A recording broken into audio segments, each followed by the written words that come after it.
This is the story of Professor Sweater's Sweater Weather. Written and illustrated by Richard Hendry, narrated by CRISTOFF BARENGER. This is Professor Sweater, and he loves cold weather. Cold weather, the colder the better, is how Professor Sweater likes his weather. Good day, sir. I am Professor Sweater. How are you enjoying this cold weather?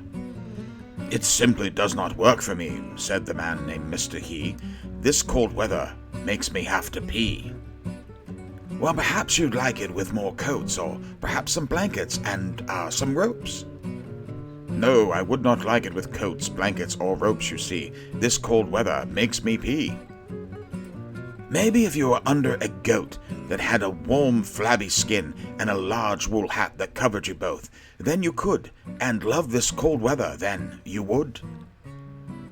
No, I would not. Not under a goat or a bag, or flaps of skin, or coats or blankets. My blood is too thin. I do not like your sweater weather, this Arctic weather you love, Professor Sweater. What about a horde of pigs surrounding you covered in figs and stuffed inside a whale's vagina? Oh yes, nothing would be finer, so soft and warm in that whale's vagina. Nothing sounds more absurd. That's the worst thing I've ever heard. And still I have to disagree, because this cold weather still makes me pee.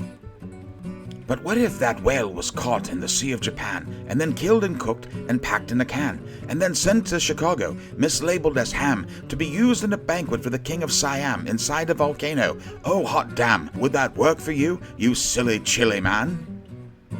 I think that you're possibly deranged, or trying to drive me insane. No pigs, no figs, or dead whale's vagina. I cannot think of anything less finer, not cooked or canned or mislabeled, to find its way to the Siam King's table. And just who has a banquet in a volcano, I must confess, because I am from Chicago, and I can attest that there are no volcanoes there, you see, and still this weather makes me pee. What if I covered you with a boat, a plane, a building, a cow, a ranch, and a brand new car, and then loaded it into a spaceship and launched it far, into a fifth-dimensional space, beyond the stars? Would you like that then, trapped like a spider in a jar? It's just a little cold weather after all. Man up, I say. Grow some balls.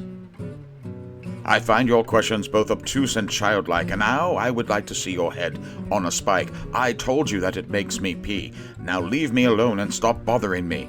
I would not go into space beneath a boat, a building, a car, a cow, a ranch, or a plane, or a whole city, which sounds insane. No matter what you do, think, or say, the cold makes me pee, and it will stay that way. I do not like your sweater weather, so say no more, Professor Sweater. Perhaps I know what's wrong with you. You pee alone, don't you? What if I watched you as you do? Then I would not be alone too. And with that the two men did agree to always watch each other pee. In summer, spring, winter, and fall, they'd be together, pee and all. The end.